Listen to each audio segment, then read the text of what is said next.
அன்பார்ந்தவர்களே, சுய மதிப்பீடு செய் என்பதை பற்றி இன்றைய வார்த்தை வெளிப்பாடு வழியாக இறைவன் சிந்திக்க அழைப்பு விடுக்கின்றார். எல்லாவற்றிற்கும் ஒரு காலம் இருக்கிறது என்பதையும் வார்த்தை நமக்கு தெளிவுபடுத்துகிறது. அதை அறிந்து கொண்டு நம்மை நாம் சுய மதிப்பீடு செய்கின்ற பொழுதுதான் நற்பலன்களை நாம் நமது வாழ்க்கையிலே உருவாக்கி கொள்ளுகிறோம் என்பதை இறைவன் கற்றுத் தருகிறார். வாங்க வார்த்தையோடு பயணம் செய்து அதை அறிந்து கொள்ளுவோம். Praise the Lord. இயேசுவுக்கே புகழ், இயேசுவுக்கே நன்றி. இறைவனின் அருட்கரமும் அருளாசீரும் உங்களோடு உங்கள் குடும்பத்தோடும் முழுமையாக இணைந்திட உங்களை நான் வாழ்த்துகிறேன். அன்புமிக்கவர்களே, இயேசு மேற்கொண்ட தன்முயற்சி இது என்று சொல்லலாம். சுய மதிப்பீடு என்பது உலகம் நம்மை எப்படி மதித்தாலும் நாம் நம்மை எப்படி பார்க்கிறோம் என்பதை பொறுத்து தான் அமைகிறது என்பதை கடவுள் நமக்கு தெளிவுபடுத்துகிறார். ஏனென்றால் எசையா புத்தகம் 55:8 சொல்லுவது போல, கடவுளின் எண்ணங்கள் மனித எண்ணங்கள் அல்ல, மனிதரின் வழிமுறைகள் கடவுளின் வழிமுறைகள் அல்ல என்பதை கடவுள் தெளிவாக கூறுகிறார்.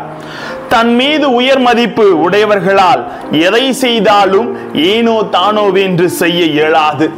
பாராட்ட யாருமே இல்லாவிடினும், ஏன் பார்க்கவே யாரும் இல்லாவிடினும் அவர்களின் பணி நேர்த்தி குறையாமல் செய்வார்கள், சாலை ஓரத்தில் பூக்கும் பூவை போல.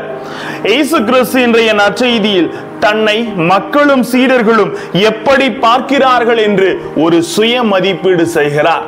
அதனால்தான் அவரால் அனைத்து காரியங்களையும் நேர்த்தியாக செய்ய முடிந்தது தனது பணிவாழ்விலே. அன்புமிக்கவர்களே, இந்த தன் மீது உயர் மதிப்புடையவர்கள் என்பதை பற்றி சிந்திக்கின்ற பொழுது பழைய ஏற்பாட்டில் யோசேப்பை நமது நினைவிற்கு கொண்டு வரலாம். ஏனென்றால் அடிமையாக வேறு நாட்டிற்கு சென்றாலும் அங்கு போர்த்திபார் வீட்டில் தனக்கு கொடுக்கப்பட்ட வேலையை நேர்த்தியாக தன் மீது மதிப்பு கொண்டு அவர் செய்கிறார்.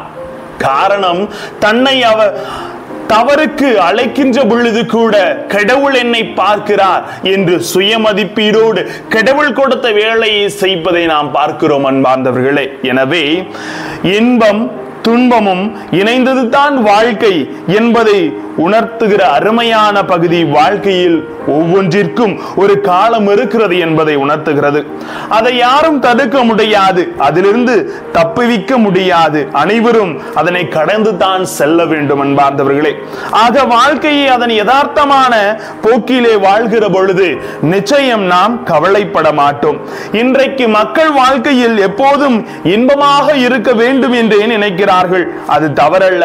ஆனால் துன்பம் வருகிற பொழுது என்னடா இது வாழ்க்கை என்று துவண்டு போகிறது தான் தவறு.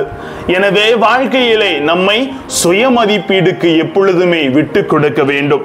நம்மை நாம் சுய ஆய்வுக்கு உட்படுத்தி முயற்சி எடுத்தோம் என்றால் நிச்சயமாக நம்மால் பல பிரச்சனைகளை சரி செய்ய முடியும்.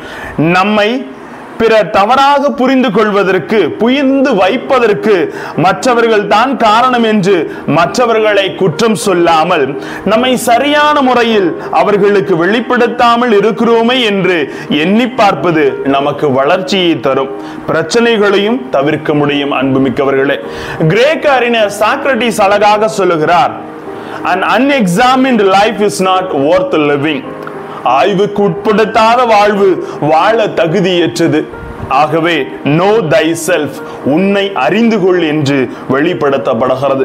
ஒரு மனிதன் மேற்கொள்கிற பயணங்களில் தலை சிறந்த பயணம் தனக்குள் மேற்கொள்கிற உள்நோக்கிய பயணம் தான். அப்படி பயணிப்பவர்கள் தான் ஞானிகளாக உருவெடுக்கிறார்கள்.